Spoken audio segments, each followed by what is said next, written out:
Hi guys, and welcome back to episode number 43 of the Couch on Ice podcast. Interesting weekend of hockey. A lot of hat tricks happening.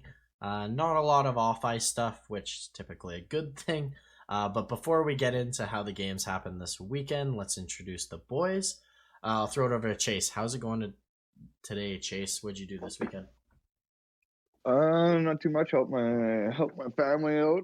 Sister's moving away, so Oh yeah, did a she's little bit of moving. Like she moved this weekend, that. or just Not packing? yet. Soon enough. Yeah, soon enough. Just packing up the last of her things. Oh, nice. Excited. Yeah, so I was in Moose Jaw there. Didn't want to even try to get a hold of Jordan. Like fuck him. So whatever. Not like we're allowed to do anything anyways. So. Yeah, I didn't want to give you COVID, bud. I'll throw over to Jordan then, since we mentioned him. How's it going today, Jordan? What did you get up to this weekend?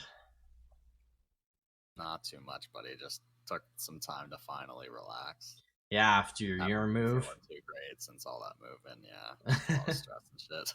Yeah, absolutely. Moving's not fun. I've done it too many times. I already know I have to do it more. Yeah. She's moving season. She's moving. Oh, season. big time. Luckily, it's not for me, so I'm just sitting back watching puck all weekend. But I did get a new jersey this weekend. Kennedy bought me a Penguins reverse retro jersey, which are pretty sweet. The white one with the Penguins diagonally down across the body there. It's fucking sweet. Loving it. Nice. So starting up my collection up again. Get some fuckload of jerseys and set up for studio. Did you say there was a number on it or what? Yeah, it's a Sid jersey. It's a Crosby jersey. Well, it's the only one they have. I have like three or four Crosby jerseys, because every time we go to buy one, or like I'll get one for like Christmas or my whatever the case is, like that's all they have. They don't have any other players, so I want a Gensel or like a Malkin jersey so bad, but they just never have any. So I'll settle for a. Yeah, no, it was actually kind of crazy when I was at a Edmonton game about a buddy. I think it was a Nuge jersey. It was a Nuge jersey. They didn't have any McD jerseys. And that's crazy. Draisaitl Sold out. Yeah, exactly, man. Well, after the start of his season, I mean. After the other way around, because that was the year he was like getting so many points, like first in the league or every year. Yeah. So yeah. No, like when Draisaitl was. When Draisaitl was. I thought you were talking about only McD jerseys there, and they just didn't think they would sell that many Draisaitl jerseys or something. I don't know. Yeah, I'm not sure which way it was. Either way, I just went with Nuge. With the even lesser known guy. Yeah, well, he's been there for Evs. He has been there, and he actually stayed there, which is dope. So that wasn't a waste of money. Think about that was the opening day with those new jerseys, those new alternates. Those the retro ones, or the ones that got the bright orange and the dark black. Yeah, I don't mind those. Those aren't bad, eh? Yeah, better than their all orange jerseys. That's for sure. Yeah. Opened them up against the Wings because, like, what else do you do to try to draw people to watch the Wings 2 years ago? Other than fans. you have McDavid. I don't know. Yeah, exactly. Literally just make sure McDavid's healthy for that game. It sure didn't seem too packed there, that's for sure, but it was definitely pretty full. Well, speaking of the Wings, should we talk about last night's game? Hell yeah. I'll let you kick her off then, Chase, with their 6-3 win over the Chicago Blackhawks. Well, I think it's very decisive that Chicago definitely cannot defend. They are not good. I know, it's crazy. It's not like we've been talking about it for the past 3 podcasts. Everybody was worried about it going in, and everybody's still worried about it. Yeah, literally, not even just the past podcast, all summer even. So Raymond straight up starts it off with a nice goal. Of course, Bertuzzi in on that, because Bertuzzi's just basically our fire starter for every play just decides goes on decides this year, you know what, I'm gonna prove to everyone that when I'm healthy, I'm the biggest pain in the ass on this Red Wings team. Oh, I'm so sad he didn't play like almost at all last year because we would have got a pretty damn good taste of that because he was ready to bust last year. And that's why he must have busted his leg or whatever. But yeah, no, Raymond ended up getting an extra assist a few goals later. Carter, Tyler Johnson got his first. Yeah, there we go. As a Blackhawk, so yay! As I put him on my bench for fantasy, he scores. What an asshole! yeah. Taze. His first assist, McCabe's first assist. Before you move on from the TJ goal for a second, though, that goal was fucking awesome. That was such a nice goal. Like him working for that puck, like. He shouldn't have scored that against Danny DeKeyser. I mean, it's the defenseman. Like, wow. But he had his stick taken out of the play, and he had to like shimmy the puck up with his skates. That's pretty impressive against Danny. I was swearing at him. I was swearing at DeKeyser. I was like, dude, are you serious? Like, nice try. Hey. On a scale of 1 to 10, how much do you want DeKeyser gone this offseason? Oh, like 1,010. He's probably like your biggest nightmare player. Like every team has a player like, why is he here? Yeah, why is he here? Does. Yeah, and you only say that because his contract is massive. Like Colorado has Eric Johnson sitting there for like $6 million for like 2 years. Like good player and all. Oh yeah, NHL player. But like for $6 million, everybody's gonna ask, why are you on this team? Yeah, true. I don't know. I'd be asking that with DeKeyser making pretty well league, man. He's not good even with money. That's. Like I'm okay with paying him $700,000 to be on our team, but like I don't know. He's a hometown guy. I respect him and all, and he's like not terrible. He can be a good filler, but we've got to move on. Like my goodness. But anyways, that was the first period in that game, and then old Carter Rowney gets his first. Same with Stephens gets an assist on that. So the young guys going hard or the lower line guys. Yeah, your fourth line grinding. That's your fourth line, right? Yeah, I believe so. Another question. Speaking of that fourth line, how disappointed are you in Michael Rasmussen to the start of the season? I haven't noticed him really. So and that, exactly. That's why I'm just trying to get at. A year he's supposed to be breaking out, supposed to be having at least a third line center. You guys were hoping he would at least become after his past couple years. Third line center usually. He has been playing third line center. He's just not. He's not really blowing up. I don't think he'll ever truly like blow up. Honestly, kind of giving up on Rasmussen. He's just gonna find his role. Like he'll blow up into his own little role, sort of. Player, yeah. But he's as most players. I don't think he's gonna. Yeah, I just meant as being as being a higher draft pick and expected to be a top 6 player. He'll be a super good middle 6 guy. Like he's technically can be a second line player. He just is gonna end up. You're gonna be a bad team if you're a second liner. Yeah, exactly. Hey, like he's just going to be good at all faucets of the game. Hook me up. But yeah, no, he'll be solid. It's just, start of the year. It doesn't even matter. We're lighting it up. We got 6 goals this game. Like Bertuzzi threw one in, Nemestikov threw one in. When's the last time you've seen Detroit do that? Yeah, exactly. I bet we didn't score 6 goals all last year. Like, Jesus Christ. But Raymond got his hat trick here, like just unreal. Like Larkin getting a couple assists on there. Like this is gonna be magic. Like I said, all you need is somebody that can shoot the puck. And sadly, we lost one in Verana, but we still got Raymond. So we basically won this game, as you see, because Raymond is there. And Chicago and just go look at Chicago's defense, and that explains everything. Raymond and Chicago's defense. There's important to talk about the Chicago team. They're a record-breaking team now. Yeah, they are. Yeah, the NHL record for the longest streak to start a season without having a lead. That's impressive. Some other important facts about Chicago.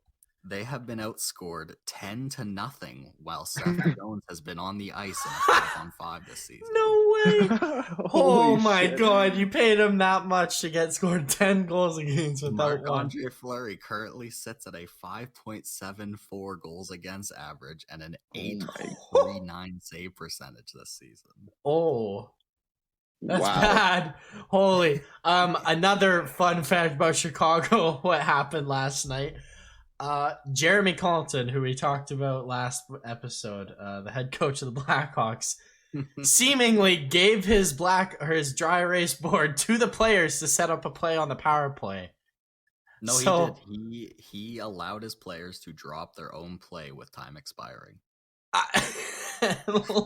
Come on. This is still the National Hockey League. What you get paid for is those specific moments. Be like, hey guys, we're fucked either way. What do you guys have an idea? Because I'm all out of ideas. Oh, like that just doesn't look good. In a situation where you're having a really rough start to the season, expected to be maybe not necessarily a dominant team, but definitely a playoff pushing team. You got some superstars. This team. Oh, it's not looking good. In Captains in and the older guys are definitely half coaches. Yeah, big time. In a sense, but it is definitely a little. And you need that, but they shouldn't be drawing up the play. That's why you have a coach watching the players play. Yeah, you shouldn't. They also probably shouldn't be 0-5-1. Yeah, they also shouldn't be 0-5-1. And Fleury also shouldn't have a 5 point goals a game? Marc-Andre Fleury sits at a 5.74 goals. Oh, that's so bad. That's so bad. I feel so terrible for him because he's awesome. I love Marc-Andre, but and for all those, I see in a lot of memes out there for people like shitting on Fleury too, saying like, oh, he cost Pittsburgh cups back in the day, yada yada yada. He's not a Hall of Fame. He tricked everyone. It's like, okay, he's not playing good right now, but name a Chicago player that is. Yeah. And name a defender who has been helpful for Fleury. Like most of the goals I'm seeing have been like he's making the first save, and then it's a breakaway because the defense isn't there. But like they just don't pick up loose pucks. Season, but they've really hung him out to dry. Oh, big time, big time. Yeah, this Chicago team. Well, we'll get into them a little bit later as well. I got a topic with them, but Chase, did you have anything else on that Red Wings game against the Blackhawks? Or are you all done? No, just happy to have a real team to watch this year. Yeah, absolutely. It's tough to say if you're a Chicago fan listening. But I guess I'll throw it in my next game. I'll throw in the Pittsburgh-Toronto game and how happy I was to watch this game and watch Toronto get dismantled by a team that did not have Crosby, Malkin, Carter, Rust, and Chris Letang. Fucking hilarious. Beat him 7-1. Drew O'Connor had a 2-goal night, 3 points, I believe, something like that. Marcus Peterson put up a 4-point night. Yeah, crazy. We were so much better. They didn't try. The Leafs are struggling with their effort right now. Big time. And the Penguins... Unmotivated. Yeah, completely unmotivated. It's ridiculous how bad the Leafs have been this year. Like, wow. Pittsburgh, though, I'll put one more note on them, are just one of the best coach teams in the league, frankly, and arguably playing the best right now based on their situation. I don't think that's a crazy statement to make, even though they're not 5-0 like in Edmonton, Florida, and such. But they're in the portion of the league that is playing real good hockey right now. Yeah, they are, and they're also probably on paper, based off of the game against the Leafs. If you take those names who are on paper, arguably one of the worst teams in the league that night, just on paper at least.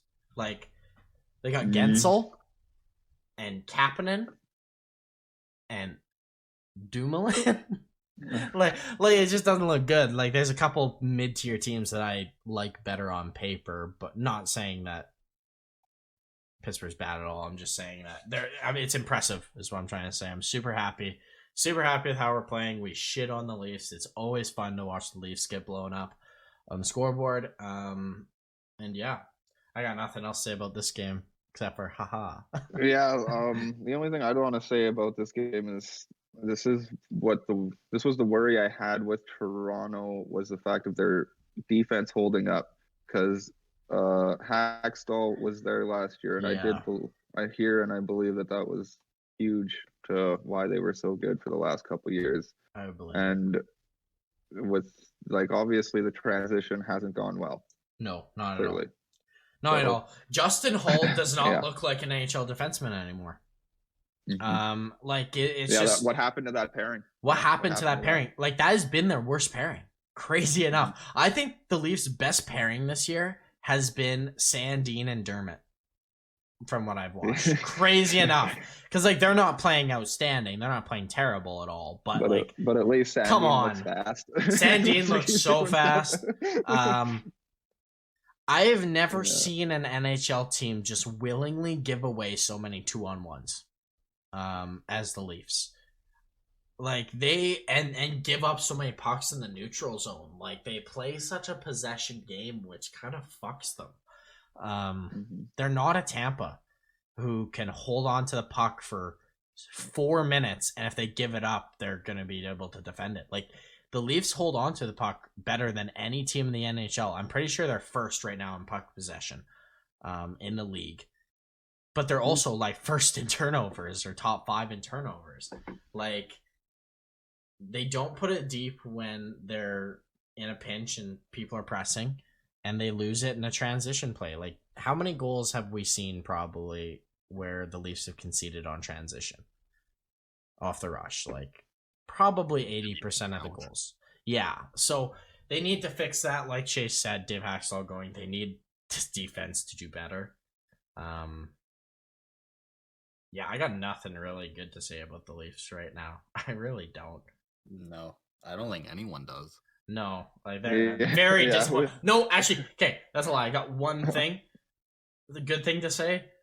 I know Jack Campbell led in a lot of goals against the Penguins. A lot of them were either deflections or 2-on-1s or just goals he shouldn't have, or he maybe would have let in on a lot of nights. He's been pretty good this season in a whole.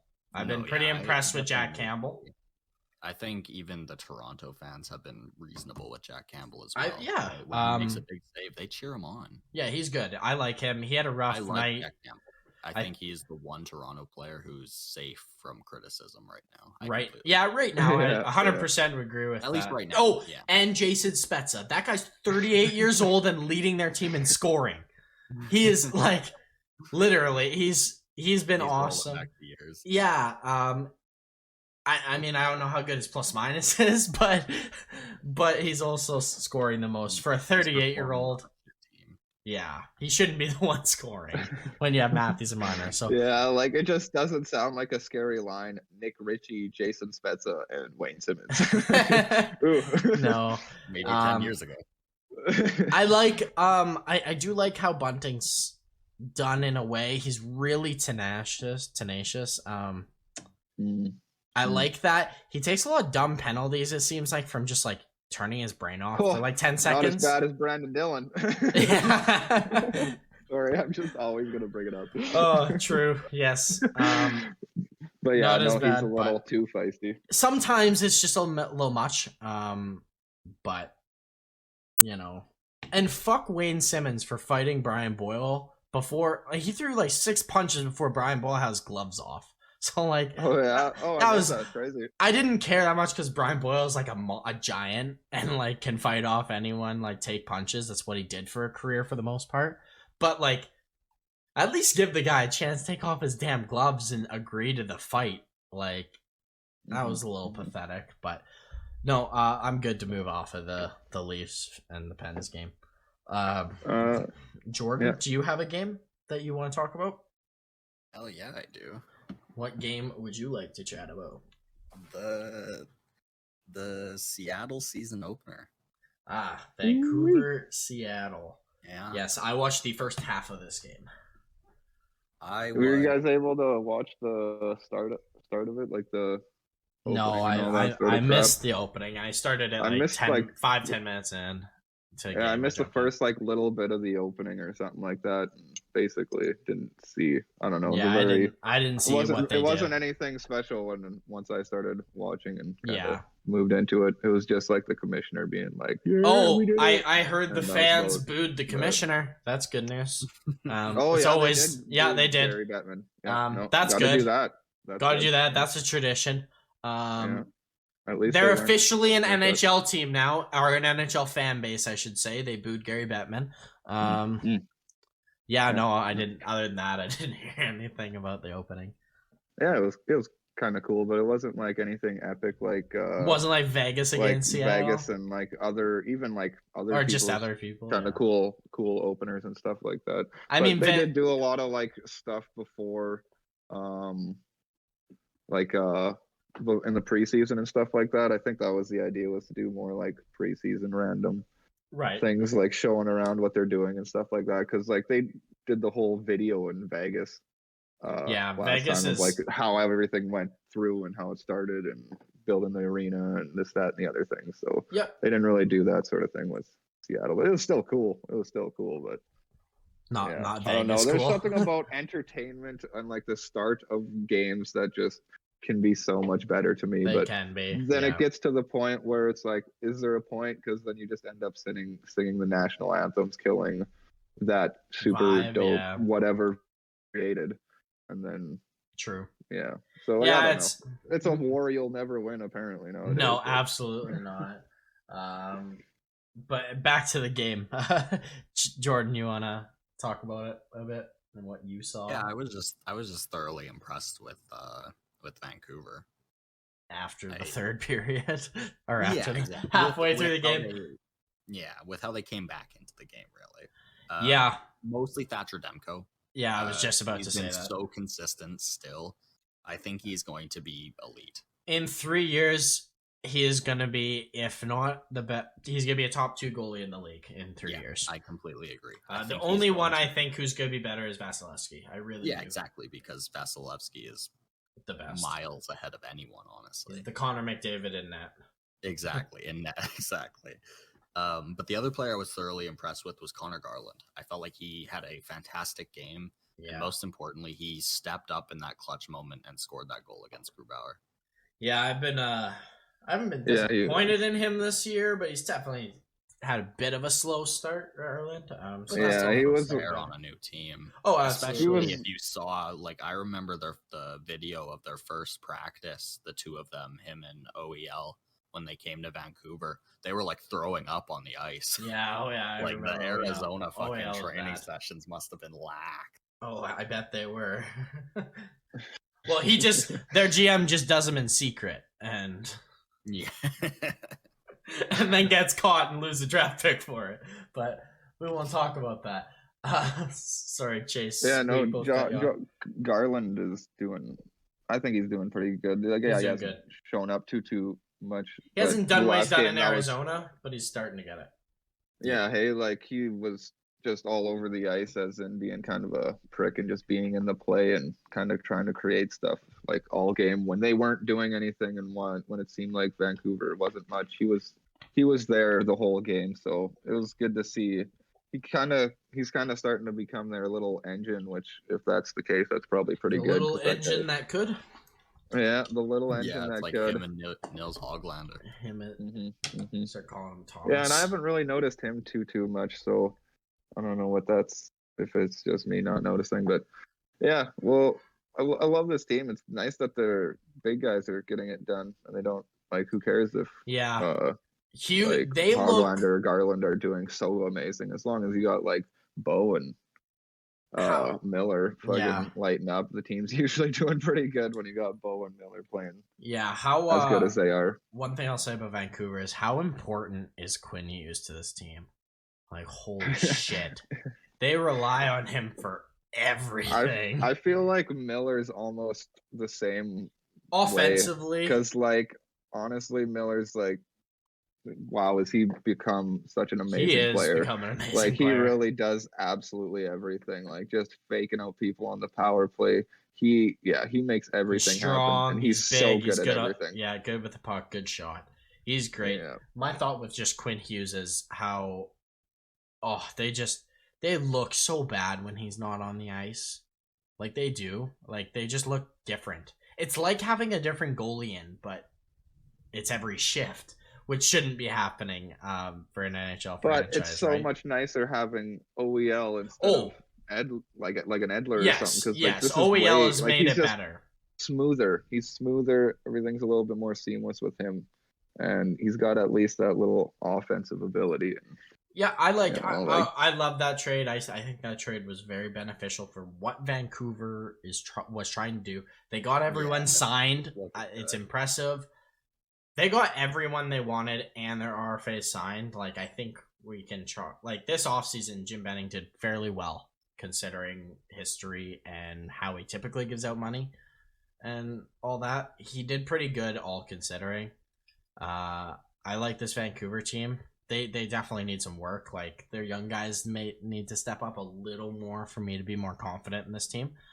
But Thatcher Demko is going to carry them to playoffs. Like, he is that good. I saw him in just the first period, or maybe it's the second. But, like, 3 separate times he shut down Seattle himself and kept them from scoring. And the only reason Vancouver won that game was Demko. So, I like that. With Vancouver, I think they're, like I said, he can carry them to the playoffs. Now he's just so consistent, and that's obviously what you need in a goalie. Oh, big time.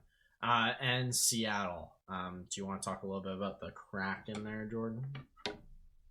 Say that again. Sorry. Do you want to talk a little about the Kraken and how they played in their home opener? About the Kraken, yeah.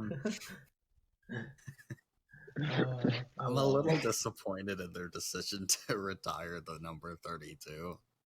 Really? Yeah, I thought that was weird. I think it's kind of. I get it. I like the incentive behind it, but like they hadn't even played a home game. It's kind of It's also kind of like, hey, look at me. Hey, look at us. We're an NHL team too. We have a banner already too. Nashville. Look at us. We can put up a useless banner too. Nashville. I don't know. I don't know. I kind of like it because it's kind of like it's for the fans and like straight up. Here's a jersey. Like if you're wearing 32, you can like throw your name on it and shit like that. Like that sort of thing. I kind of like it for all that sort of. You could also put reason. 00 and just put your name on it too. It's not allowed for an actual jersey. Yeah, but the fans, like, technically were, like, epic, you know? Those 32,000 fans paid in like, a fucking 24 hours and all that sort of stuff. Like, record-breaking things. Yeah. Blah, blah, blah. Selling so many jerseys and stuff like that and all this crap. So, helping the league right now is what they're doing. So, in all reality, I know it is kind of weird. I fully understand that. But I think it's kind of a tip of the hat to the fans that, like, this is for you guys, like, in a sense. For being there for us when we haven't done anything yet, technically. Yeah, we haven't even done anything, and you've been amazing. I understand it. I just don't. Here's a jersey for you. I don't know. Yeah, I think that's. I know exactly what they're going for. I just don't necessarily see the point as much in it. Like, you can give back to the fans in it many other ways by playing good hockey. Just playing. Don't have to be a good team. Like, just playing the right way. I think the other statement is also like, I don't know. Like right now, the NHL doesn't want to go much more at all. If any. No, not at all 32. Right now. As of right now, they don't want any more. But I bet we were talking about the same. They were talking about the exact same thing back in the other expansion drafts. No, I believe the idea was to get 32 all the time, so then we could have the 16 and 16 on each. 8 miss, 8 make it each. Yeah, exactly. Yeah, maybe. Balance the league. Bettman like, that's came from what in, I understand. probably. That's what Bettman's been saying. I believe Bettman in saying that, but back in, like, before he was commissioner, I guarantee they were sitting there like, yeah, we're probably good with this. We're not going to do anymore. So I guess we'll wait and see with who's the next commissioner. Yeah, like I would think like this is as far as we should go. And if things grow more, and then you make another league. I saw a lot of people, but I also heard a lot of people when they had 30 being like, oh, this is it. No more. Absolutely no more. Like how many people said that too, right? So it's going to change. Yeah, people are idiots. It's just one of those. It's in 10 years, right? It's gonna be a different story talked about with this, and so I get it, but yeah, like it's weird. Like the NFL could probably have like 47 teams. Yeah, they get fans, and how many fans are those games? But they definitely could. But whatever. That's also because football is like the harder part with hockey is like. In the States, there's a lot of places in the States where if your team's not good, your franchise is not successful. Florida's very much like that. Like how literally 2 years ago we were making jokes to the Florida Panthers on how they don't have fans. They're like selling out games now. Like they're getting tons of fans because they're good. Whereas in football, a lot of people live and die football, even if you go 0-12. Like, I don't really care. They're just happy they do care, but you know what I mean. They're always there. They're always at the games. It's not necessarily the same as hockey, so it'd be harder to make it bigger. So I understand what you're saying with the 32 teams. Florida says what? That doesn't make any sense. Florida says that they're like 25th in the league right now. Fan attendance average. Are they? No way. That doesn't make any sense. But whatever. Why does Chicago always sell out? Like, what is it? Why do they sell? People just love that team, hey? Like people love sports there. I've been there. I've been in that building. That energy in there is fucking crazy. The madhouse. It's not that big of an arena also too. So it's not that hard to like sell out. It doesn't seem like, I don't know. I don't think it's that big anyways. It didn't look it when I was in there. They still get their almost 20,000, so yeah, so that's not bad. But I don't know.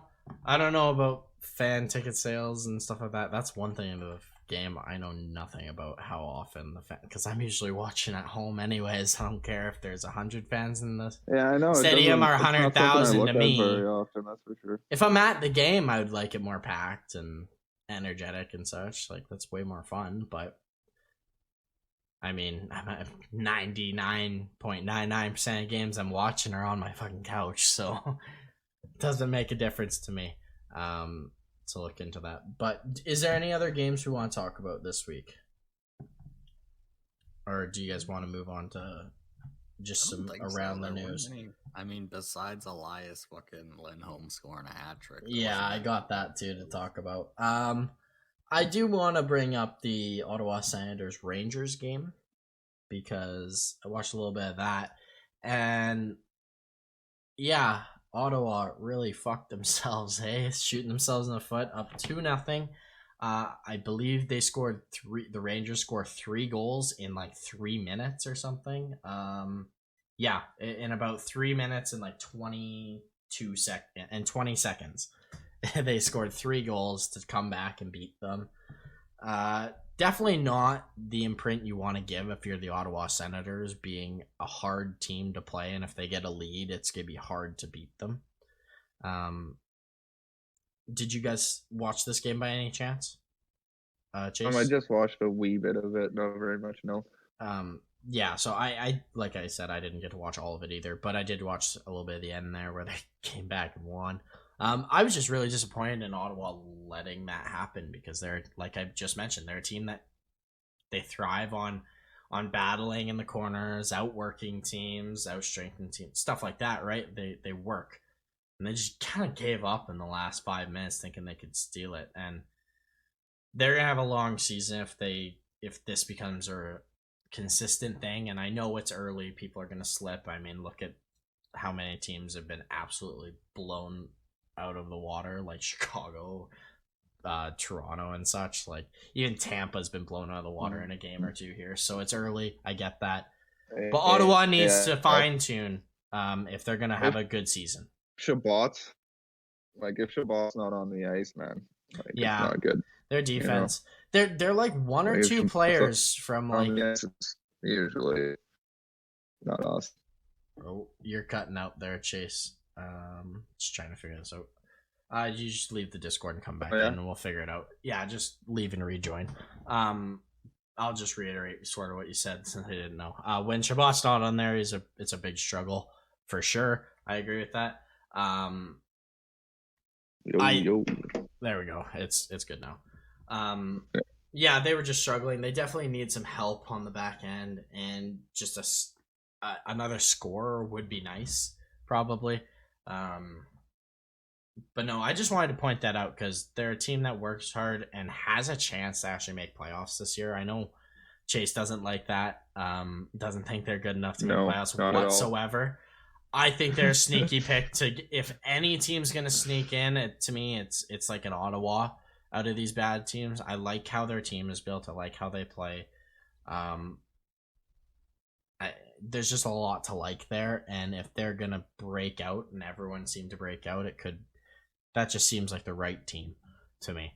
But that's all I want to talk about for that game. So let's quickly talk about the hat tricks around the league, because there was a fuckload this can I bring up one just because I kind of wanted to talk about that game anyways a little bit.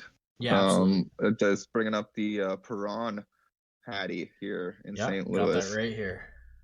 So that was to me, this game was like St. Louis putting the candle out for LA, because LA was just been so amazing, and they just ran into a brick wall here against this St. Louis team. And to me, that was a big signifier of how good this St. Louis team is. I'm real excited to see these guys. I had them in like a wild card spot, but the way things are going, they're probably going to be pushing for like top of the division just because of how they look good. Things are going.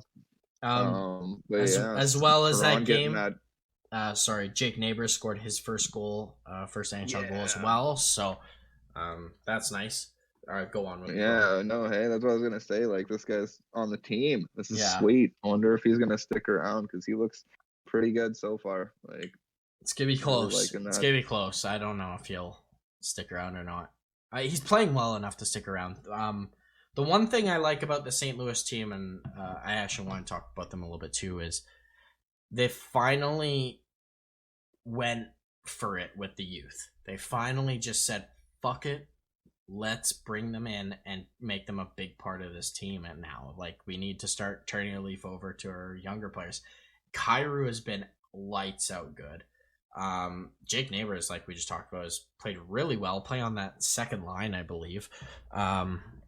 Perron obviously I don't think he's playing. He might be thrown in those lines the odd time, but he's been playing top six a bit. He's been playing a bit more than giving him the chance. Well, I guess Buchnevich hasn't been around, so so he's been taking his spot. I think Buchnevich is finally back, but he's got one more game. I think is suspended for 2 game suspension there. But no, I just like that they're bringing in these younger guys to step up and help this team, and they're doing it very well. I really like Binnington's game right now. He's been playing really good, which makes me feel a lot better about having him in Team Canada, because I'm very up and down with Binnington. I really liked how he was playing when they won the cup, as did everyone, with how good he was, but I didn't know if he could sustain it or even be a good goalie in the NHL consistently.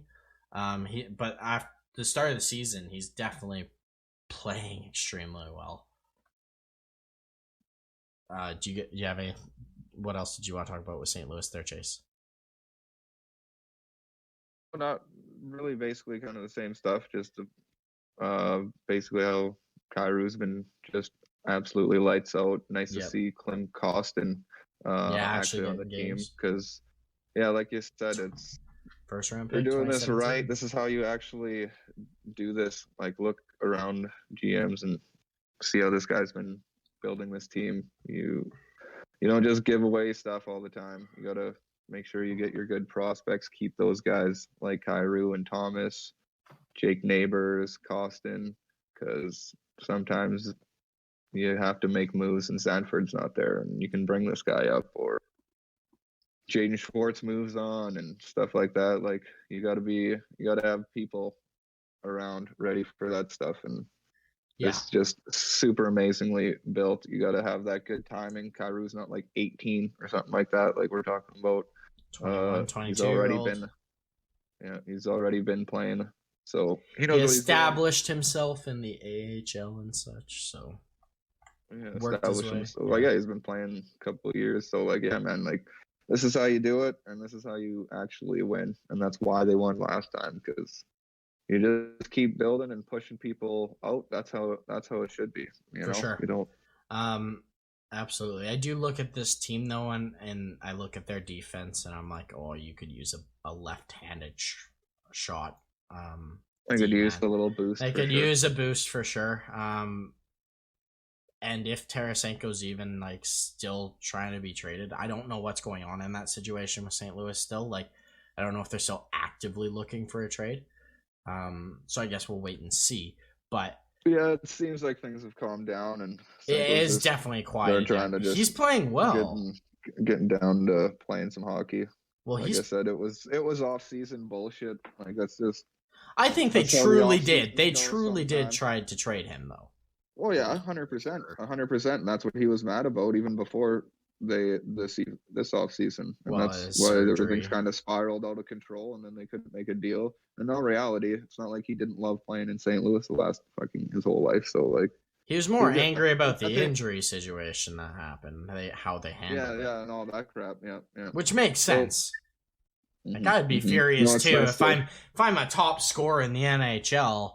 I fuck up my shoulder and then the team fucks up my recovery. Like, you only get a limited number of years in the league. Like, I would be disappointed too, and I wouldn't want to be a part of that franchise. So I get it for sure.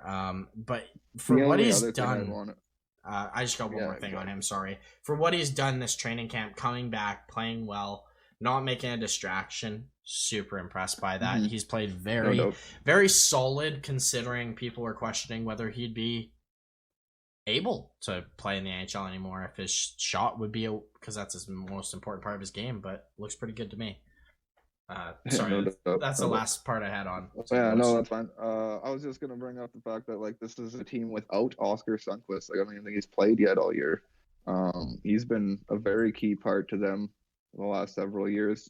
Just being a depth guy, he's good center. Like it's nice that Thomas gets the chance to play center right now, but that could easily change, or maybe they kick Bozak out and Bozak's not even playing or playing. Yeah, Oscar Sundqvist on that LTIR. No, I love.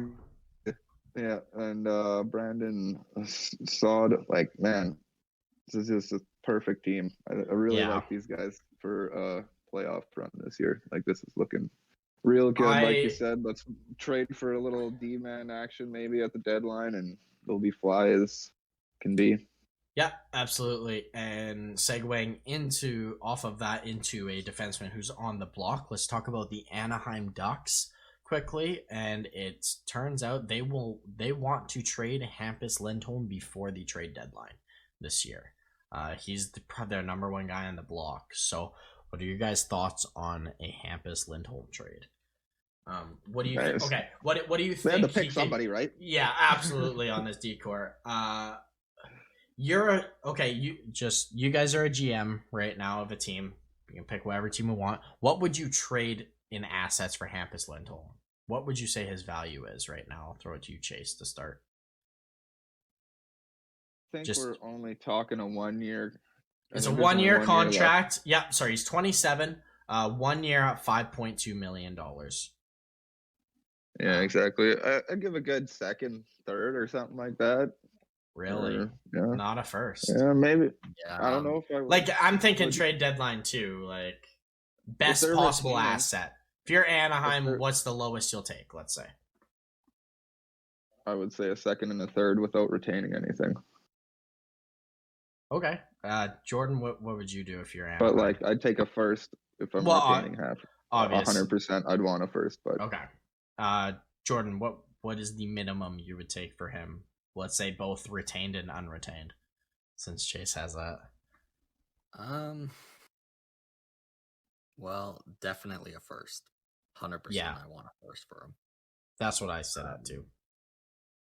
At the deadline. And I would also want a prospect, probably in the round of like a second tier. A second tier prospect, like a second round or a third rounder. Yeah. And then maybe just a NHL player, just someone that'll get ice time. Yeah, fair enough. I mean, I do. In my mind, I compare this trade kind of to like the Jake Muzzin trade. Interesting. Yeah, I don't know if I value him quite that high personally. I like Lindholm. I've liked his game ever since he's been in the league. I thought he would actually be more of a superstar in the league. The way he kind of came in, when he was younger. He just seemed so fast, so much skill, but didn't happen as much. He's still a very, very useful defenseman, two-way guy. I'd get a first for him for sure. I would want, and then if I'm retaining, I'd probably want to throw in another pick or something, or like if they re-sign him, throw in a conditional fourth or third or something like that. Like just some bullshit like that. If you're getting him to keep, if it's a rental to a team that I know is not going to keep him, I'd probably just take a first and be done with it. Be happy with that. In my mind, I feel like on his terms, he'd like to go to a team that's going to keep him. No, for sure, but it's not his choice. He has no options whatsoever. He doesn't have any kind of a no move clause whatsoever. So they could trade him to Buffalo tomorrow, and he doesn't have a say, and he's flying to Buffalo, right? So, man, that Jake Muzzin trade was it ended up being Tobias Bjornfoot, Sean Dursey, and Carl Grundstrom. Nice. Was that that was the trade? It was like a first round pick. Bjornfoot, yeah. Sean Dursey and Grundstrom, but it turned out to be Bjornfoot. Nice. Crazy. That's pretty good pickup, actually. That's a pretty solid haul for old Muzzy boy. Yeah, but I mean, I understand why. So yeah, you could probably get that out of Lindholm. He's younger. My only issue with that is Muzzin plays way different and won a cup, and I know that like shouldn't be a value point, but it is to NHL teams. It's huge. He had contract though, right? And yeah, he had term. He had term as well. So see, like that's why I gave you a second and a third with no retention, because it's technically just a rental. So like, if they're doing it now, I can see that for sure. It would be nice. A rental. I think I'm just asking for a first straight up. Yeah, that's if you're at the deadline, you're sitting there, and teams are like, this is their last chance to get something. You definitely ask for nothing less than a first. Oh yeah, if you're the GM, you ask for a first. But if they're going to keep it, I'd be okay with a second and a third. I don't know if I take that at the deadline even. Like maybe I think they can do better. Somebody's gonna offer. Someone will offer a first or better. I feel like at the deadline. Yeah, but if you don't, I'd be okay with taking a second and a third and moving on from Hampus Lindholm. Like that's what I'm saying. No, if it's the absolute final hour, or nobody giving me a first round pick, then obviously I would take the first round pick, but I would make the trade for the second and the third in the very last minute of the deadline. Mm-hmm. If there's 10 minutes left, 5 minutes left, I'm like, you haven't moved Lindholm, then I guess you throw him out for a second and a third. But I do feel like teams will just pay the first. There's some team making a push, especially if they retain. Yeah, and there will most likely be retention. Like I don't see this not being retained. The only way I see it not being retained is if they extend them right after. That's the only way I see it happening, and if that does happen, it'll be to a team like Ottawa, who have cap space, who it doesn't matter to retain or anything, or like just a bubble team who's kind of in there and has some cap space to work with and do stuff. Does Ottawa still have all those second round picks? They could easily give them a couple second round picks. I wonder if they take that. I do know one team that is interested in Hampus Lindholm is the New York Islanders. They tried to get him last year, apparently. That'd be a good Ottawa has 2 seconds. Ottawa has 2 seconds and 3/3 this year. So But yeah, the Islanders are probably number one looking at him. I definitely like those two destinations for Lindholm. Yeah, I do too. I like Lindholm for Ottawa, being he can be a second pair D-man behind Chabot. Might fit in well. He could probably get a decent contract considering they have money right now for a couple of years at least. Maybe make it front loaded. Yeah, and you at least have like his good years. Like he's you got his good years. Or whatever, sign him to a 4-year deal till he's 31. 5-year deal, 32, whatever. And even if it's 6, he's like 32, 3, 4. Exactly. When that's over, that's not that bad. He can still be usable. Good when they're that age. He seems to like that would be a nice fit in Ottawa, but I also look at the Islanders. I'm like, they need help on defense, and like this would just push them back to how they were last year. Yeah. Like, I've been saying that all off season. So yeah, that'd be. I'm surprised Lou hasn't done it. Well, he tried. He's trying. He's working on it. I know that much. Yeah. But back to the Ducks. And off of Lindholm. What are your guys' thoughts on the Anaheim Ducks thus far this season? I shifted a gear down recently. Yeah, definitely. There was no fire. Who did they play? They just didn't Minnesota? Or no, that was Winnipeg. They went to go to play against Winnipeg after all these fiery games and stuff, and Winnipeg didn't have Scheifele, didn't have Wheeler, and they just didn't play a game. Yeah, I was like, okay. Absolutely. That was the Anaheim I remember last year. Yeah, they're definitely looking back more to last year. They had a really good start season. Gibson looked like he was back and just like super good. Not saying that he's been bad in the past couple, but Gibson's been just the golden star on this team. Yeah, he has. This guy's gonna get the Vezina on the worst team in the league somehow. Like he showed up Connor Hellebuyck the first time they played each other. And then Lincoln's got some competition trying to get this MVP on a shitty team. Oh, no kidding. I really like Gibson. Their young players just like Zegras is just invisible right now. And I didn't expect him to like go score 90 points this year. I'm not naive, but I expected him to at least be like flying out there. Like just look like he's gonna be a threat at times. Like that's all you kind of need is Anaheim. You just want to see him scaring other teams and hopefully burying some points. But I just haven't noticed him yet, which is really disappointing. I've noticed McTavish more, even though I'm pretty sure he's still injured right now. Yeah, he got hurt. Just got injured last game. Last couple games. So who the hell knows what's going on with that? He's looked so good that it's he did look so good at the start. I don't think you do. I think. Like he played pretty good against men last year, but like he did. But like, look at so young. what exactly what you just said about the Blues? Yeah. Like what did you just say about the Blues? Like just wait. Exactly. Anaheim's in no rush right now. Zegras, I get why he's playing. Like he's got that potential, but they might be in a rush like this. They might be, I heard some things about them wanting to really go hard, and the fact that Gibson's pushing so hard. Like obviously Gibson's saying this, but upper management does want to win, and I believe they do get this going. Like I don't know if they're trying to keep Getzlaf, if that's the push to try to slap something together. Know what I think's happening? Getzlaf, can you have another run? Like that could screw with how the future's gonna roll. It could. I think what's gonna screw with it more is the fact that they're gonna get Jack Eichel. That would be. They're getting Eichel. Hey, super highly needed. They need it, but like that's happening now with the Rangers out. There's very few teams I look at in the NHL where I'm like Eichel. I think Eichel might be there soon.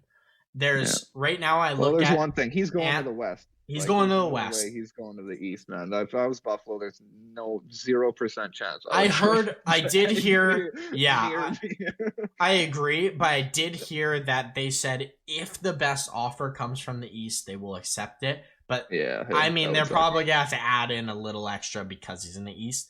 But I think it's sounding like he's either gonna be a Duck, or I still hear Kings, but I don't know why they would do that. That makes 0 sense for the LA Kings to get Jack Eichel when they already have Kopitar to know.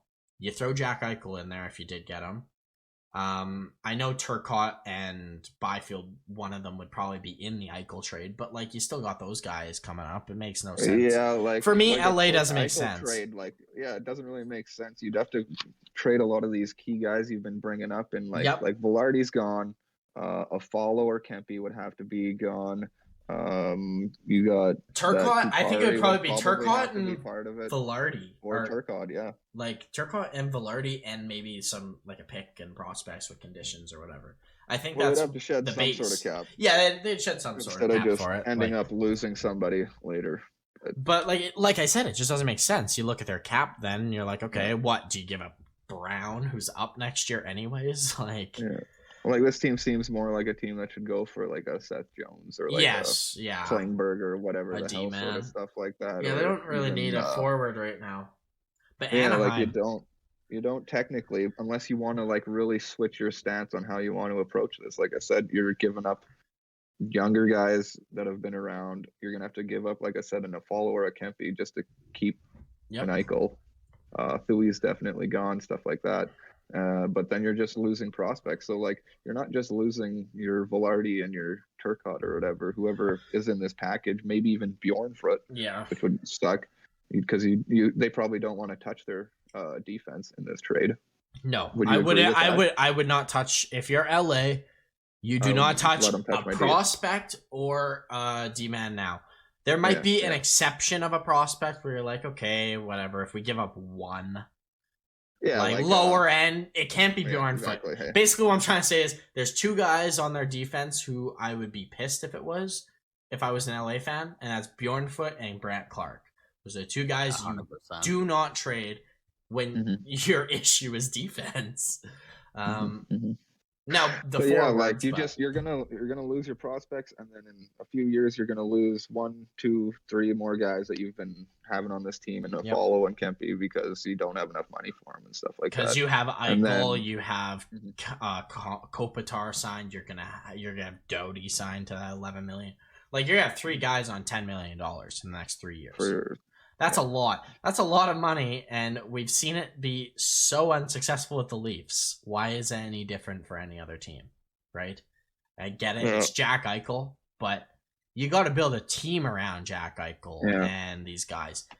Anaheim doesn't feel the same way about Anaheim. I do. I feel the same kind of way about Anaheim because I don't like them giving up Lundstrom and giving up I don't like it either. McTavish or Steele Zegras just to get somebody to play now. Like I don't like either. But and their team isn't like as full as LA is. Like it makes more sense for LA because they could actually like probably win in the next couple of years if they like grabbed a D-man or something like that and got that worked out.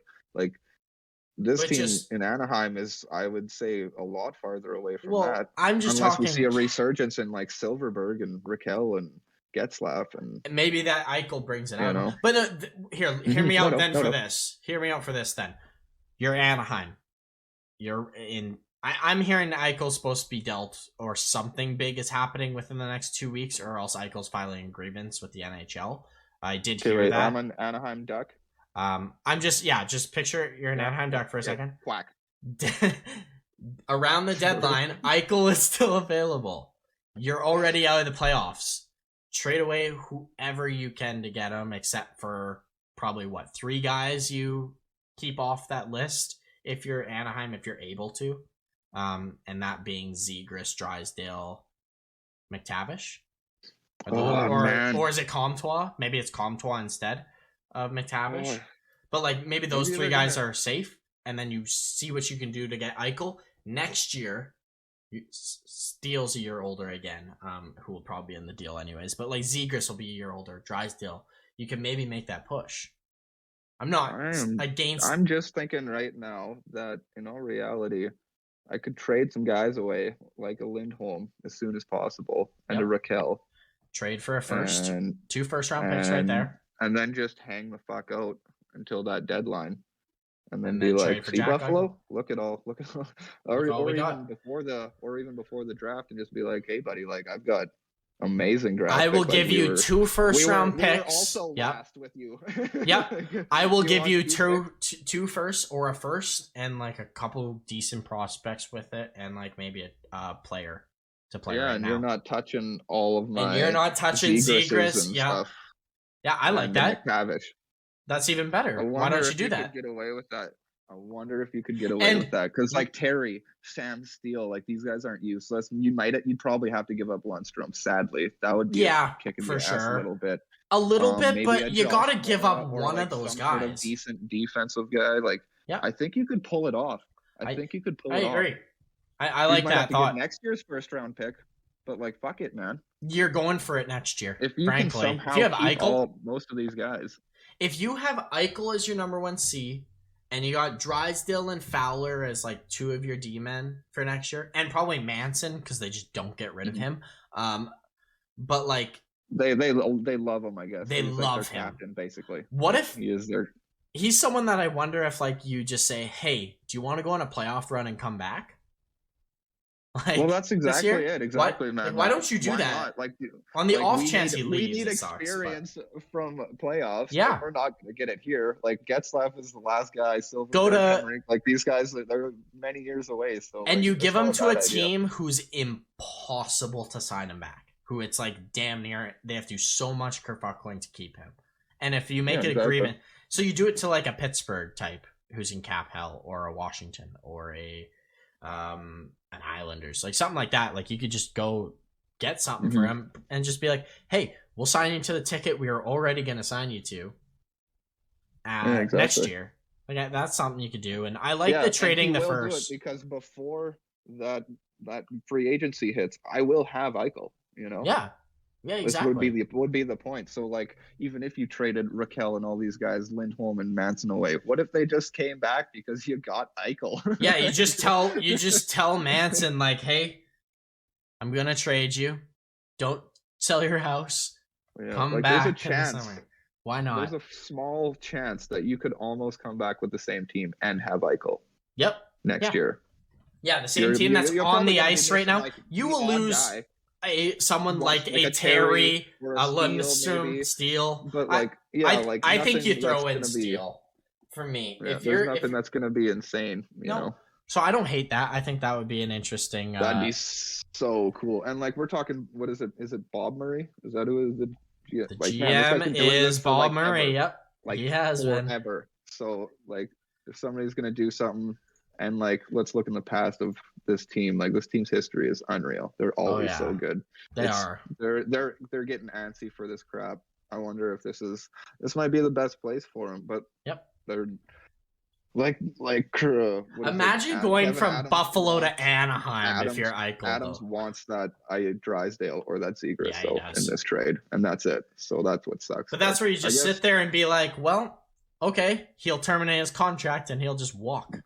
At some point, because eventually that's going to be the case. If he's not traded within probably by after the deadline at the latest. They were talking about filing a grievance and shit. Well, and exactly, they are in the next 2 weeks. They are so it's probably going to happen sooner than later. So like that's the only issue with your plan with that is like Eichel wants this dealt with now. He wants to be ready for playoffs if that's the case. Whoever team he's traded to. I think he wants to be ready before then. Like he wants to be ready now, frankly. But it's just, that whole situation. We've talked about it for the past how long? Couple months now. But Anaheim seems like the prime target with Zibanejad signing that extension in New York. But I'm just gonna rifle off some info that went on this weekend because we're getting a little longer on time for this week, and then I'm gonna just bring up the little game I had for us called Legit or Imposters. So I'm just gonna list some teams, but I'll get into that after. So to start, Montreal Canadiens, they get their first win. Matthew Perreault scores a natural hat trick, not the person you're thinking of scoring your goals for Montreal, but you'll take it at this point. So that was a good game for them considering the start of their season. The Edmonton Oilers, McDavid is absolutely a cheat code and is ripping up the NHL. He started his first 5 games with a multi-point games, And plug your ears if you're a Leafs fan, but Zach Hyman has scored 5 goals in 5 games. So that's pretty nuts. I'm standing pat on my top 6, number 1 top 6. Yeah, you're right. Edmonton is. Yeah, you're right. I can't believe I didn't think of it. But other 2 hat tricks. It was hat trick weekend. We kind of already mentioned both. David Perron scores a hat trick for St. Louis. They're just rolling right now. And Elias Lindholm with the Calgary Flames. That was a really interesting game. The Calgary game, for sure, winning in overtime. I thought Washington was going to win, but so be it. Next, we got Nico Dawes for the New Jersey Devils. Stops 24 out of 25 shots to get his first win in his debut game against the Buffalo Sabres. Chase and I were actually just talking about this a little bit before the podcast, and we were just mentioning how good DT was. Sorry. Tokarski was so good, and then Nico Dawes steals the spotlight from him. Yeah, you got to be okay with giving for a first game a win, you know. One World Junior guy. That's a true bet. One World Junior starter to another. Yeah, no, like I said before the pod, like that was just a joke, that overtime. Like, yeah, wow. It was. That was just 4 minutes of absolutely Buffalo did nothing going on. Yeah. And then just one shot, one play happened. Yeah, absolutely. Like, wow. Cool. And then final bit of news, we got Lucas Raymond, obviously, who we talked about, scored his first career hat trick. One of the youngest Red Wings to do so. I believe he's in with Yzerman, 2 other guys. I can't remember off the top of my head. I should have wrote them down when I saw them on TV. Yeah, it doesn't matter. They're epic. It doesn't matter. And then finally here, we'll end off the podcast with this little. So what I got here is I got 6 teams written down. It's all, I get it, it's early, but I'm gonna basically ask you: is this team legit, or are they imposters? So, are they playing up to what they are, like whether it's good or bad? And I'll tell you how, standings wise, how many points they have. And you just tell me if you think they are supposed to be this good, not supposed to be this good, or whatever, okay? Or supposed to be bad and not. So, let's start it off with everyone's favorite team, the Buffalo Sabres. The Buffalo Sabres have been an absolute tear to start the season. They're 3-1-1. They're second in the Atlantic. They got 14 goals for, 10 against. How do you feel Buffalo are imposters, or are they legit? Can't even finish a sentence talking about Buffalo. Yeah, Winner's about to make that $9 million look like a bargain. I know I'm laughing. What that goal he scored, man! Oh my god, that was nasty. That goal was so good by Skinner. From his, to watch that over and over, falling awesome. Down. Buffalo being second in the Atlantic, are they gonna stay there? No, they're definitely not. They are definitely imposters, obviously. Jordan, sorry, what were you saying? Oh, I was just saying they're dropping. It's a nice start from them, but we all know that. I had to bring them up. They've had a really good start to the season. What I don't think is an imposter is their defense. I like their defense. Will Butcher is super good for this team. This is exactly where he needs to play, because he needs top 4 minutes. Yes, he does. As simple as that. I don't know why, but he plays great, and he can get points and stuff like that. Like, he's a very useful guy. Jacob Bryson looks great. The only thing I don't like is the Haig and Syke. I think that's just, Syke is not. He's not the Buffalo Syke that he was when he was there way back. Psych. I don't know what. I always call him Syke because I don't know. Pissick. Pissick Syke, yeah, whatever. A stupid name. It's fucking retarded. I always say Syke. So, but yeah, no, I like the top 4, and I like how that's playing. I don't think they're gonna be like horrible all year. Like, if anything, the defense should get better, because guys like Robert Haig and those guys, hopefully that changes. Like, they got Yokiharu out right now, so if anything, their defense should stay somewhat decently okay. It's just They're going to be so inconsistent, man. I like how they've played. Pump Dustin's tires all the time, but like your goaltending's going to hurt you for portions of the year. It's just how it's going to be. Like Craig's so good. He's sense, old. like, He's just so old. Man, how consistent are these goalies going to play for you? And and it's not even just that. It's how your team plays consistently in front of you. If you're getting no goals, you don't feel good as a goalie. So like, get that less confidence and stuff like that. But for sure, I like how Buffalo has played. They play so well under Don Granato. They're just not good enough players on the team. Like they have good players playing the way they are right now. They're a playoff team. Like it's that simple. They're playing good hockey, which is super important for bad teams to do. But yeah, I agree. I think they're imposters as well. I think they're probably a bottom 5 team without question. So let's move on to a more legit team, probably. The Florida Panthers, starting the season undefeated. They're first in the Atlantic. They are 5-0. Their goals for, they have 22 goals and only 9 goals against. Wow, that's crazy. I didn't realize they scored that much. And by the way, just seeing this to throw them in there, Detroit has 20 goals for themselves this year, but have let in 21. They've let in 21 though. Love to see it. But those goals we scored. Oh yeah, all those goals. But back to Florida. I'll throw it over to you to start, Jordan. Are they legit? Or are they imposters with this 5-0 start? Legit. I love this Florida team. Yeah, I 100% agree. Want to give your reasoning why? I mean, I think they're just, the big thing for me is that each line, the chemistry of each line seems to be really good. Yeah, you got that right. Chicago should watch Florida's game tape instead of their own. They might learn more. At least they have something positive to go on. Yeah. Hey, we won this game. Oh, wait, that's the Florida tape again. Sorry, Jordan, continue with it. No, I really like this team. I think their sky's the limit. Yeah, they're such a good scoring team.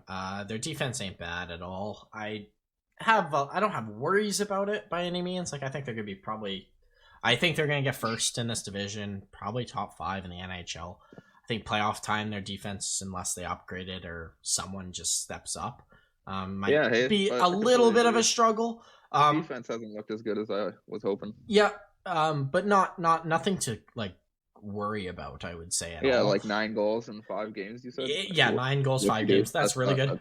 That's really a good. big reason because of Sergei Bobrovsky has been absolutely awesome to start the season. Bobrovsky!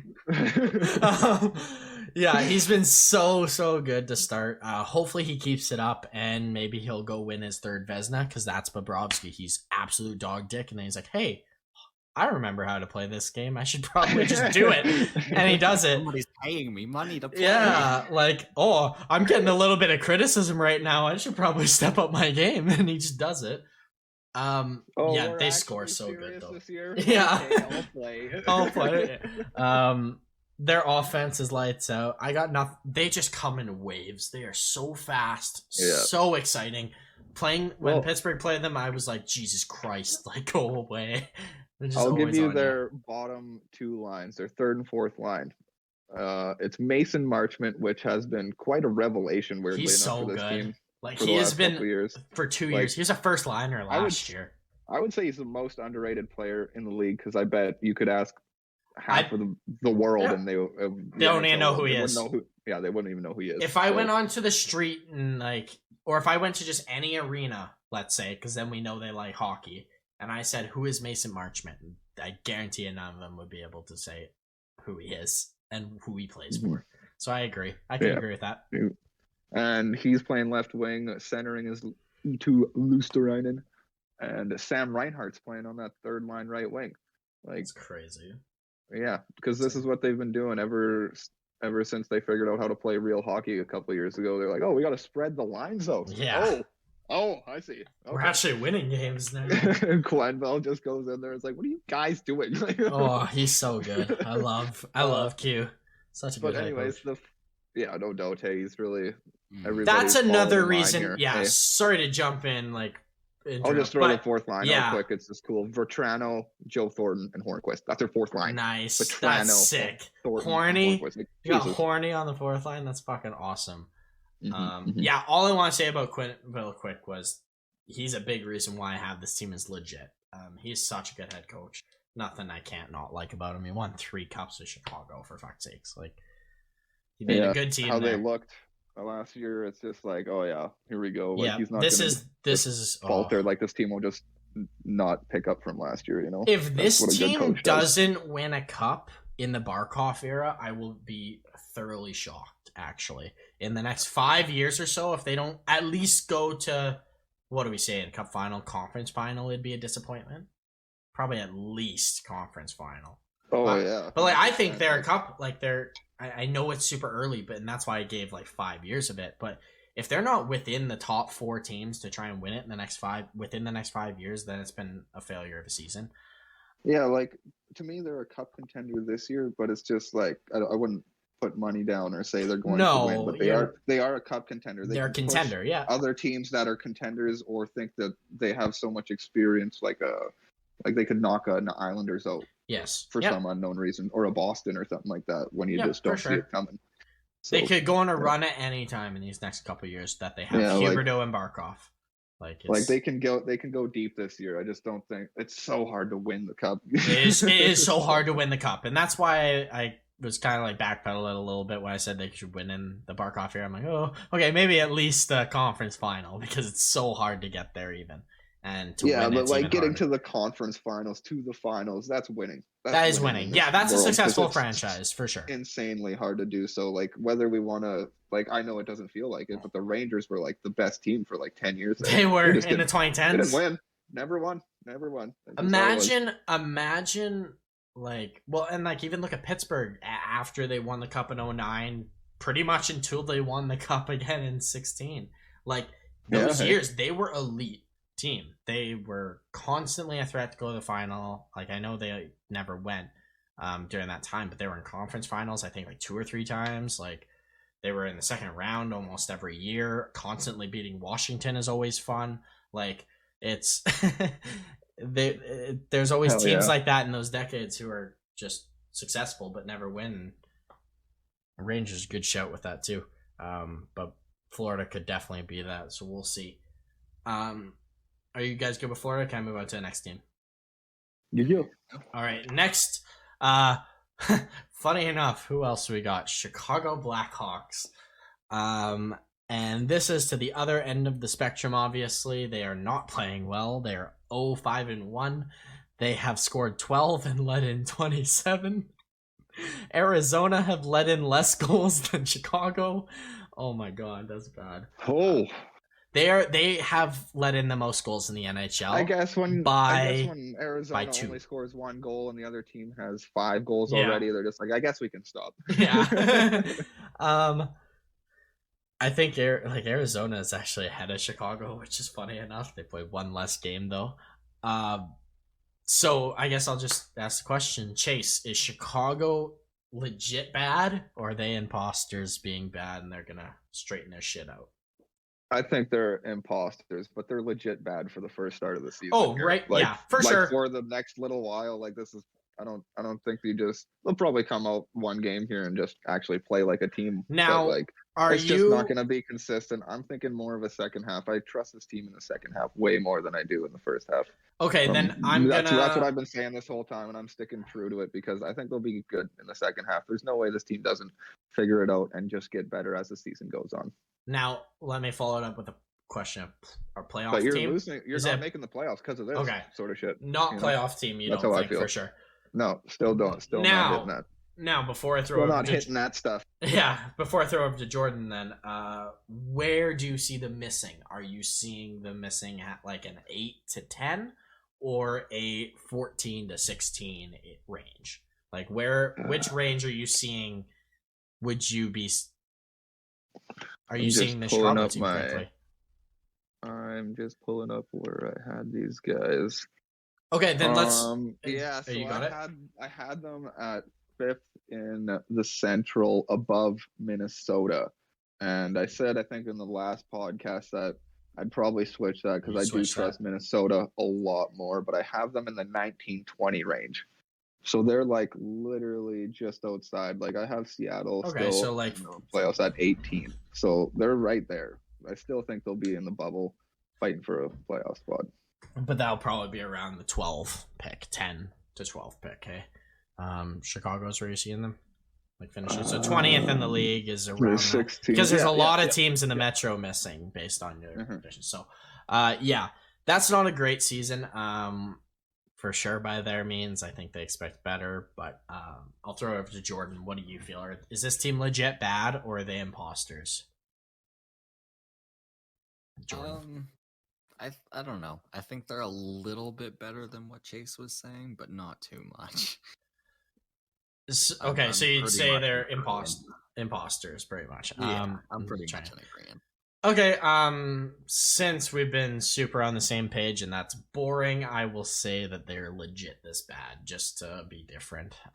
For one of the reasons, well, and I can truly believe it from the stat. Yeah, exactly. From the stats I said, I truly believe this defense is so bad that it's gonna pull this team back in so many ways that I think they've bottom 7 team. I'm talking honestly, like their offense is good. I like their offense. Until somebody gets hurt like they always do. Yeah, exactly. Someone will get hurt. I do like it. How does that change everything, or would that help? Would DeBrincat or Kane going out for a month, would that help the team actually? I don't see make everybody really step up. Like, oh my, those guys really do everything. And like I don't know, like what's gonna take? What does it take to wake this team up? I don't see, and I'm worried that I feel like they're just not gonna get woken up. But here's my reasoning. It's not necessarily because Chicago is a bad team.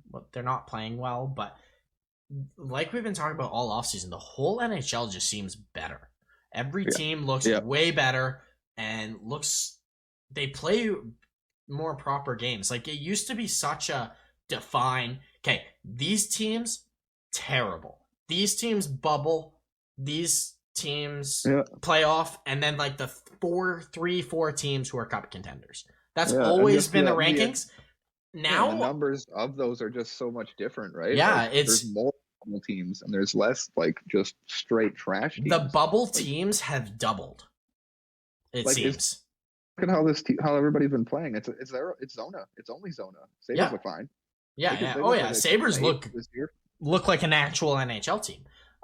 Montreal, the way they've been playing, you could throw them in right now, but Arizona is probably the only bad team who's like legit gonna be where they're supposed to be, like last place. Like they look terrible. They don't have any extra punch. It's not like this is how it's all year. Like absolutely. And I don't think Chicago will be much ahead of them. I never thought I'd say this, but I wonder if Nashville's ahead of Chicago. I feel that. I feel that, man. Which is crazy to say because I'm I'm always been like, oh, I don't like Nashville. I don't like how their team has been built. I don't really care for Poile at times.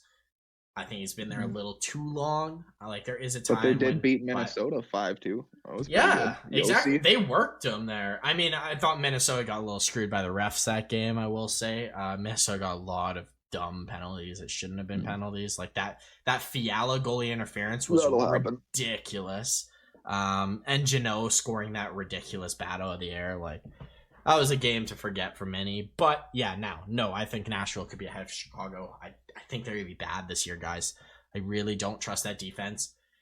And I'm starting to fall into the category of maybe Seth Jones isn't a good defenseman, ? Like, is he? Is he bad? After those stats. After these, like, there's the living shit out of that terrifies me if you're a Chicago fan. Like, what was that? He's on for 10 of their goals? 10 5-on-5, 0 and 10 is what Jordan said in goals. Goals for and against. 5-on-5 to Seth Jones. Like that's unacceptable for a $9 million number 1 defenseman. And I liked him, and like I thought he was so good in Columbus. Maybe it was the system. Well, let's put it this way. Like, let's put it this way. Like the Wings and Blackhawks just played each other. Like the Wings looked amazingly better than. Oh, the Wings looked like a playoff team as a team and everything. Yeah, man. Like, yeah, exactly. Like the Wings almost look like a playoff team. So clearly, they're just structurally a better abysmal team. Like that. That's what Chicago I saw when I watched that game. I was like, holy, like we might be better than the Blackhawks on the West. Weird. I'm just like, yep. I think you might. Like, that doesn't make any sense, but like that's what it looks like, guys. For sure. I can ride along with you a little bit on that, but they're just too talented to me. They gotta be able to. I see that too, but Kane and Taves haven't really taken. Well, Taves has a bit, but Kane has never taken a year off. If he does this year, they got zero chance. Like zero chance. That's to me, a good point. If like when is he having his first off year? He has had, I believe it is his top 4 most points years. 3 of them have been the past 3 years. Like points per game, it is like how he's playing, all that. He's been better in age. 56 games last year, 66 points. That's unbelievable. That is crazy 70... good for a bad team. Yeah, especially last year, no doubt. And yeah. Then he got 84 points in 70 games the year before that, and then like 100 and 81. Yeah, like come on, like he's never taken a year off. If he does this year, Chicago is outright fucked because they sucked last year when he was the best, one of the better players in the league. Mm-hmm. Like they make playoffs. Chicago last year, he's probably top 3 Hart finalists, or top 3 Hart finalists. So right. I don't know. I don't trust the Chicago team. I wonder if Kane takes a step back. And by the way, when I say take a step back, like maybe like a point a game, just under a point a game or something. Instead of don't trust it all the time. Yeah, exactly. So let's move on to the next team. We got the St. Louis Blues. I'll throw it to you, Jordan, to start again. I know we kind of already talked about this, but St. Louis Blues, are they legit? Are they imposters? I will quickly bring up their stats. They are 4-0. I've scored 22 and let in 11, so that's pretty good. What are your thoughts on St. Louis this year, Jordan? Yeah, I think they're legit. I really like the offense that they brought, which is usually in St. Louis a typical worry, right? Yeah, absolutely. Everywhere else, but yeah, and firing on all cylinders. They won the cup 3 years ago, and the thing that worries me most is they were best at, and that's their defense. Not that I'm worried about their defense at all, but that's their weakest point in my eyes that I look at. But I'll throw it over to you then, Chase. Like we won't talk too long on St. Louis because we talked about them already, but. Are they legit or imposters to you? I feel like I have the answer. Yeah, no, like I was saying earlier, I love this team. They're definitely legit. Like I have them 4th in the Central, and I'm really starting to feel like they're gonna bump them. I'm bumping them up probably over Dallas or something like that. Yeah, Dallas has looked a little rough. Dallas has not looked the greatest. It's gonna be another stupid Dallas year. Like, can you guys just play hockey? Like, play the way your team is made. Like, just do it. Yeah. They'll just never string wins together constantly all the time. I don't know why. No, they look good. Like they look great. Like they haven't had Klingberg and they've looked fine. So like, it's like, but yeah, no, I love the St. Louis team. Yeah, I agree. I'm not gonna say really anything else. I kind of hit them on the nose with what we talked about earlier. I think they're legit. I think they look real good. I was very worried. This team looked like they didn't have an identity and just kind of threw players the air and said do stuff this offseason. It was a very confusing offseason. Past couple 2 years have been a little confusing, but I'm a lot more confident in this team. They're playing very well. But I'll move on to the next team. We got the Edmonton Oilers, who have been probably second, third best team in the league to start the season. They're 5-0 to start. They have scored 24 goals and let in 13. That's crazy. That's more than Florida they've scored. And we were talking about how good Florida is at scoring. I think they're leading the NHL. Yeah, they're leading the NHL in goals for. Unsurprisingly, Connor McDavid. Chase, I'll let you start this one off. Is the Oilers legit with this 5-0, or are they imposters as well? I think they actually are. Like, one, obviously, like Florida and these guys, like they're not going to win every game. No, they're not going to go 82-0. But no, obviously. But I do really like them challenging Vegas for that first spot. I think they can and possibly be a top 10 team this year. I think yes. I don't think they're imposters. They might be able to be that top 10 team, especially with a possible acquisition on defense or maybe an upgraded goaltending if that ever happens. Not that it seems I would like a Koskinen got 3 extra goals every game with McDavid on the ice. So yeah, true. They seem to outscore their opponent very easily. Jordan, what do you feel? Is this team legit? Are they imposters to you? I'm not a big fan of this team. Ooh, interesting. So imposters, do you feel? Yeah. Okay, elaborate. Explain your shit. I just think that they're hitting above the belt right now. You know, they're hitting. Well, they haven't lost yet, so it's hard to disagree. But is there? I don't see this continuing. Is what I mean. Okay, be more specific and not continuing. Like they could easily go in the next 5 games, go 4-1. That's technically different. Do you think they are going? What do you expect from the Oilers then after the start? Do you expect them to challenge Vegas for first? Do you expect them to be a third place team? I think that they'll cement their position. I don't think they're going to challenge for first, but I think that they'll be pretty confident where they sit, which is not very likely in any other team scenario. Okay, I think I see what you're saying. Like, I think they will be for surely. They're cementing themselves for surely above that third spot. Like, exactly. There'll be a good gap, right, between they're 2 going and to put 3. a good gap between, so they make sure they get that position. Yeah, and that doesn't necessarily mean that they'll be as good as Vegas, because who really knows how good Vegas could be and how good the third team will be. Like, is Vancouver going to squeeze in, or Seattle going to squeeze in with 92, 94 points, or something like that? Or are they gonna light it up and get 100? Like it's a serious question. I think they're legit. I think this, obviously, like Jordan said, they're not 5-0 good. Like they're not gonna be that throughout the whole season, like barely losing. The reason why they're legit is they have Connor McDavid, who is just the best. Just the best. I got nothing else to say except for he's just the greatest right now.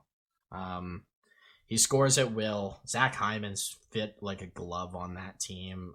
Duncan Keith's actually looked pretty good on that team, surprisingly. Like, I know a lot of people are worried about that. I think they will challenge Vegas. I really do. I think they're that good. I think McDavid's going to drag this team. Even when Edmonton sucks, I think McDavid won't. And that they're going to win a lot of games where maybe they shouldn't, or weren't really in it for all the game, if you guys know what I mean. They're going to win a lot of Leaf games. It's the best way I can put it. The Leafs never have shown up for 60 minutes since they've had Austin Matthews and Mitch Marner. But they win a lot because they're good enough in those 40 minutes that they show up. I feel like that's going to be Edmonton this year. Just overperforming in certain games, so looking better statistically. I think they're going to go on a run this year, even in the playoffs. I think they might second round conference final, especially with them calling more penalties, and if that translates into the playoffs a little bit more. I think Edmonton's just gonna score at will. I fully agree. Like, they're going to win that first round. Whoever they play in the first round, I don't think it matters who they play in the first round. I don't think they're losing it. The only team I see them playing and losing is pretty much Vegas. And that's at Vegas. Like, if there was some bad matchup, just some unfortunate matchup, like Vegas has a bad season. They'd have to end up first, though. They'd have to end up first and play like one of those central wild card teams, like in Dallas or St. Louis. Yeah, absolutely. If that happened, then that would be kind of shitty. They play St. Louis. I don't know how much. That's a toss-up for me, because St. Louis's defense could get ruined by McDavid. But yeah, exactly. But Edmonton's players are going to be like on the ground in pain the whole time with St. Louis. So, so it's tough to say. But I think this Edmonton team is legit. You have McDavid. When are they finally going to be one of the best teams in the league? Like, it needs to happen. I know it's been funny over the past couple of years not being an Oilers fan. Just like, how do you have the best player and not win? But that's got to change at some point. He's not going to go his entire career where the Oilers aren't the best team. Or at least top 5, it's going to be funny. This is going to be the year that the Edmonton Oilers actually surpass Toronto, and they're going to end up in the top 10 of the league, and the Leafs will be sitting outside of the top 10. Absolutely. Still wanting to be in the top 10. Yep, absolutely. I 100% agree with that. Moving on, I got one more team to talk about, and it's the Montreal Canadiens. I know we've talked about them a lot, so I don't want to put too much time on them, but it's just I'm really enjoying them being bad, I have to say. Sorry for all you Canadian fans out there. I have so many family members that are Canadian fans, it makes me sick. So I'm finally happy to be like, take that. You're not a good team. Like, good, have fun with the cup run because it's not happening again with this core. Yeah, how's your wingers doing in your defensive zone? Are they really good? Yeah, like they are? Like you think that? Oh, exactly. But yeah, I'll just throw it to you, Chase. Then, are these guys legit bad? Or sorry, I guess I didn't even say their stats. They're 1-5. They've scored 10 and let in 20. 10's a lot for them. I'm very surprised on how high that number is. Actually, I guess they did just score like 5 last game. Yeah, they scored like 5 or 6 last game. Detroit or something. Yeah, like so that makes sense why it's higher. But yeah, they're 1-5. How are you feeling about this Montreal team? Are they legit or imposters? Legit bad? I can't say they're legit bad. I think they're imposters in a sense. They can't be this bad. I feel like they're way better than this. So I've believed in them quite a bit. I think their ceiling was an actual playoff team. Yep. But I think that's what they wanted. That's definitely what they're aiming for is playoffs, like without question. Yeah, exactly. And I think it is possible, but the way they're playing, it's not looking good. I'm happy I'd never put them in the playoffs, that's for sure. Like, I ain't moving them anywhere right now, but I wouldn't be scared to drop them. So, like, I am going to say imposters because I don't think they can continue the whole year being this mediocre. 1-5 bad, yeah. No, I agree with that. Jordan, what are your thoughts? Legit or imposters? How do you feel about this Montreal? I think they're gonna have a really bad season. So you think they're legit? Yeah. Yeah. Okay. Yeah. I mean, I get it for sure. What makes you believe that they're gonna be maybe not necessarily 1-5 bad, but bad this season? What specifically do you not like? It's just the injury crisis. Nobody seems healthy. No doubt.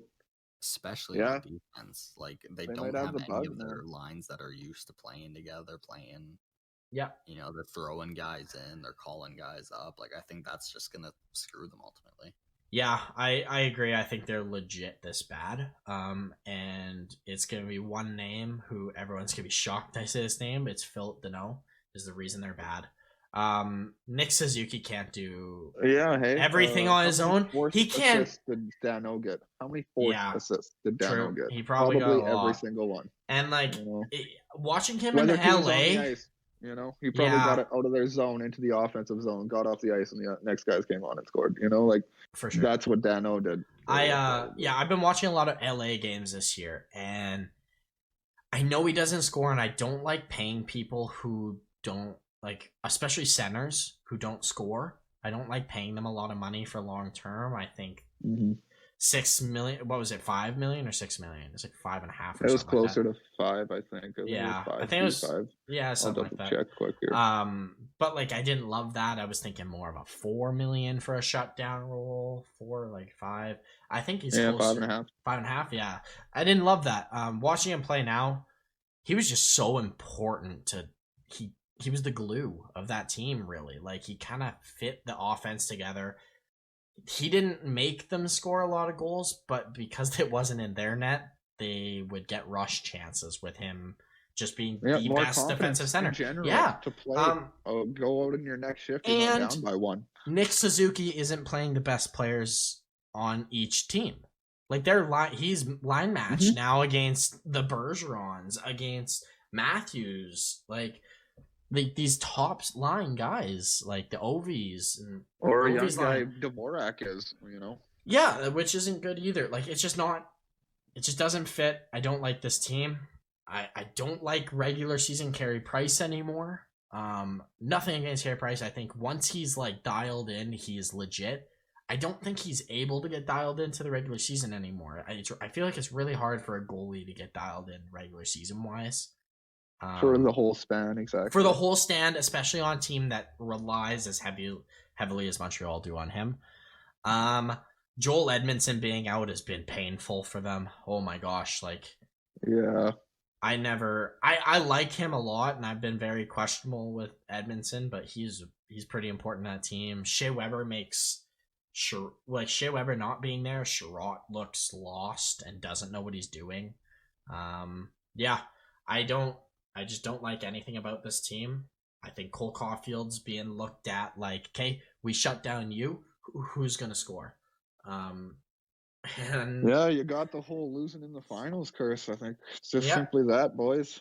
I think they're gonna just be very much what Dallas was last year, but worse.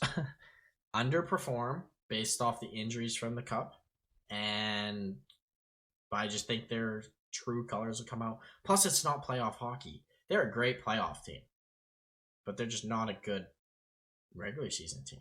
The ice isn't.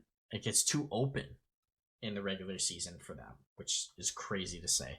But yeah, kind of in that middle mix of fast and not so fast, hey? Yeah, very much so. And tough and not so tough, and they're really and stuck smart, in those not so and smart. Size like and hockey size IQ, and yeah. And... There's certain moments where like they do stuff. It's like that was a great play. That was really smart. It looks good, well done. And then other times where it's like, did you just decide like, oh, like were you daydreaming? Like what's going on here? There's so like many why times. I don't give up on this team is because they have the balance. It looks like they have the balance, but like it's just on the ice this year. It does not. Like there's no balance on any of these lines. Like none of this is. I don't. So, I don't. I just don't trust this team. And I think they're gonna be bottom. I think they're gonna be like bottom 6, bottom 5, bottom 7. Yeah, bottom 7 with Chicago in there. I would say I'm not confident saying like bottom 5 because like. They're the type of asshole team that'll play well and get like 6th and make me look stupid. So like I'm just gonna say 7. Them in Chicago, I feel will be in the bottom 7 for sure. Those are my two teams that are gonna underwhelm all season. Wouldn't that be interesting if Detroit surpassed these guys? I wouldn't be surprised. Well, right now, looking at it, based on how Arizona's last without question. I bet that's with all of us right now. And then after that, it's a lot of question marks, actually, frankly. It can be anyone, but I do think it's like Chicago, Montreal, and Buffalo are probably in that mix. I think Buffalo are playing good hockey, and then Detroit's right above them. Like, not much, but slightly above them with Columbus and New Jersey in that bubble. It's basically just whoever goes on the worst losing streak will be lower, I think is what's going to happen. Or doesn't have a winning streak, whatever the case is. So, but that's all I got for the legit or imposters. I'm sure we'll do this again closer in a couple of months and talk about teams who are performing really well and if they're going to slip or not, or bubble teams to make the playoffs. But that's it for this week's episode of the podcast. Do you guys have any final notes before I close it out? No, I don't think so. Dustin Tokarski is 3rd in the league in goals against average. So there you go. Buffalo for Cup is what Chase is saying. Yeah, that's what this podcast believes. Believes in Buffalo being the greatest team ever.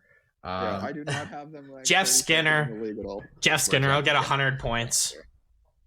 Oh yeah, all goals, 100 goals, no assists. Yeah, 100 goals, no assists. Maurice Richard. Maurice Richard goals. Wins the Art Ross or loses the Art Ross. Jeff Skinner scoring a Michigan every night. Yeah, a fancy goal every night. He's just gonna light this team up. $9 million steal. But that's the end of this week's podcast. We'll see you guys on Friday for the next podcast. I don't even know what we're talking about. Whatever happens this week, I guess. Maybe some trade history. Chase has been working on some draft trade history, which is pretty cool. So we'll see. But go follow our socials on Twitter and Instagram. Follow our YouTube channel. Eventually, Chase and I will put stuff up. We've been just busy trying to get this stuff working, but videos will be up soon. But for now, I'll catch you guys on Friday. Have a good week. Peace.